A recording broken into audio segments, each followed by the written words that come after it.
그러니까 여기까지 가면 정말 전문 투자자 이제 제가 하는 일이고 여기까지 가면 힘들고 일반적으로 이제 똘똘한 채를 찾으시는 분들은 가장 선호한 건 그냥 일반 매매 좀 싸게 시세보다 그래도 조금이라도 싸게 사서 검토하시는 부분 아니면 경매를 통한 방법 이렇게 해서 가시는 방법.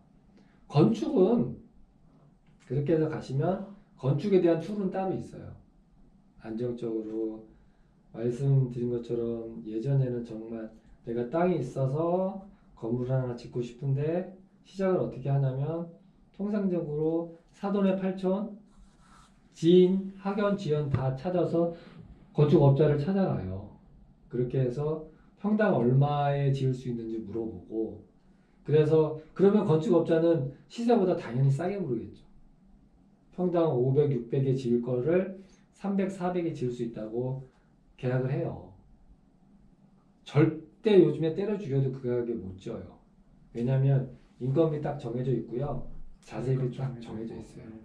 절대 그렇게 못 지어요. 근데 그렇게 지을 수 있다고 하고 계약을 해요. 계약하는 순간 그 업체에서 그 현장에 펜스 치고 벽돌 한 장만 갖다 놓은 순간 이거는 소송으로 가도 민사로 가요. 공사를 그 걔네가 계약금만 받고 하든 안 하든 일단은 액션을 취했잖아요. 의사 표현을 한 거예요. 나는 돈 받았고 공사를 할 거다. 그때부터는 건축주가 끌려가요. 끌려가. 그때부터는 힘든 건축이 되는 거예요.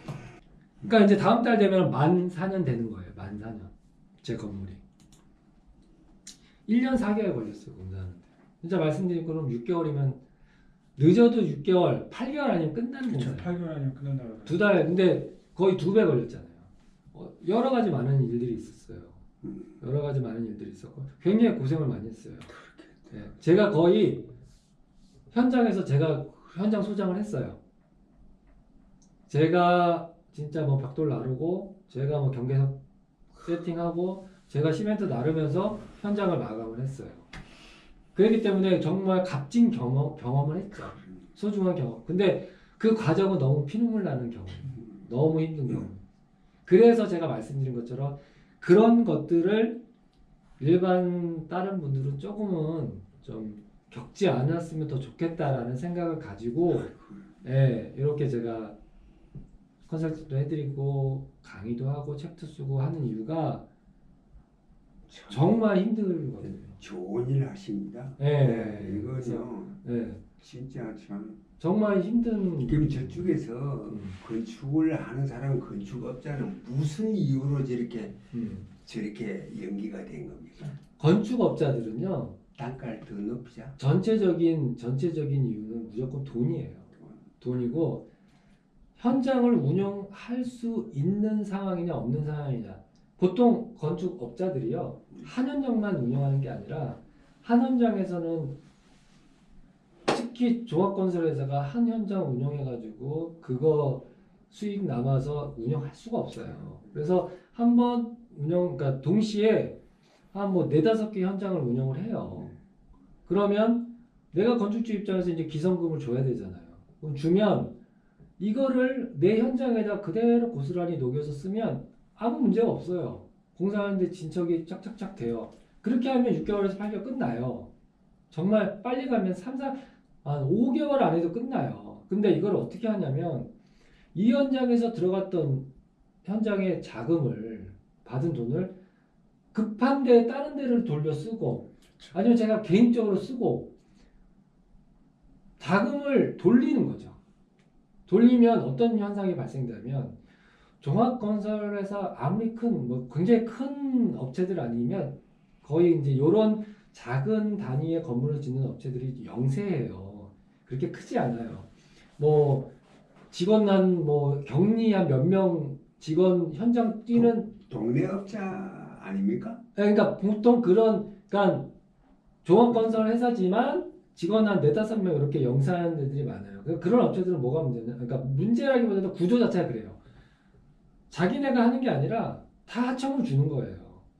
통신, 설비, 전기 뭐 다 하청을 줘요. 그러니까 결국 일을 하는 업체들은 그 하청 업체들이 일을 하는 거죠. 그러면 종합건설에서 돈이 이제 건축주한테 내려가죠. 건설회사 쪽으로. 그럼 시공사에서 그 밑으로 돈을 내려줘야 되거든요. 그 사람들도 돈을 받아야 일을 하는데 그렇죠. 일을 했는데 돈을 못 받으니까 야, 나 돈 안 주면 더 이상 일 못해 하고 현장을 안 나와 버리는 거예요. 그래서 공사가 중단이 되고 공사가 쓰고 더 심하면 유치권이 걸리고 공사가 진척이 안 되는 거죠. 그러면 건축주 입장에서는 돈을 줬잖아요. 중간에서 이 시공업체가 돈을 안 내려준 거고 현장에서 일한 사람들한테 돈을 안 줬기 때문에 공사가 안 된 건데 결국 근데 어떻게 되냐? 건축주는 돈을 줬어도 이 사람들의 기억에는 안 준 꼴이 돼버린 거예요.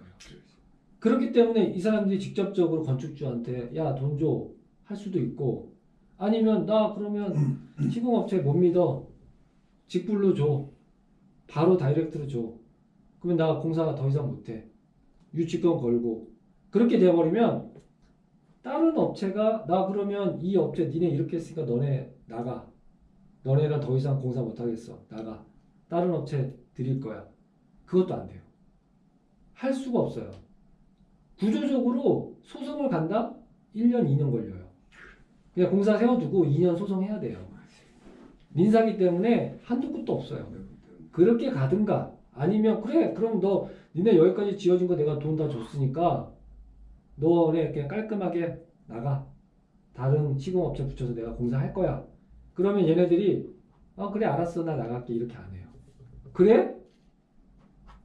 나도 공사 안 해 그 대신 현장도 못 비켜줘 현장 막아버려요 다른 업체도 못 들어오게 그러면 건축주는 어떻게 할 방법이 없어요 그러면 야 너 돈 줬잖아 이렇게 나가잖아요 야 나 그 돈 밖으로 못 나가 더 줘야지 나가지 그러면 공사한 거 정확하게 한번 따져볼까?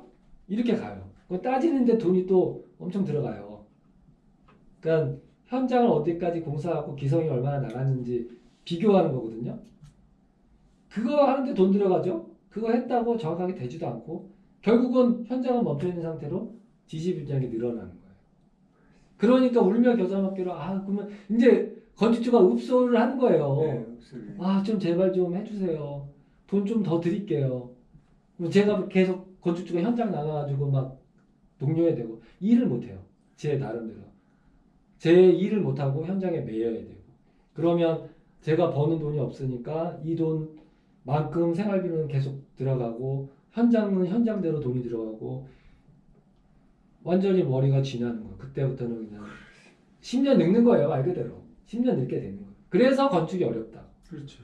그래서 힘들고 그렇죠. 그래서 언감생심 시작을 못 하시는 분들이 그렇죠. 많으신 거예요 예, 맞아요. 그런 부분들을 이제 짚어야 되는 부분들이 있어요. 처음에 제가 말씀드린 것처럼 평당 단가부터 시작을 해서 시공업자를 찾아가는 순간 그렇게 될 확률이 커지는 거예요. 그렇게 하든. 그래서 절차는 어떻게 되냐? 전체적인 계획을 내가 잡고 계획을 잡아서 사업성에 나오는지 내가 판단을 해야 돼요. 누가 판단해 주지 않아요.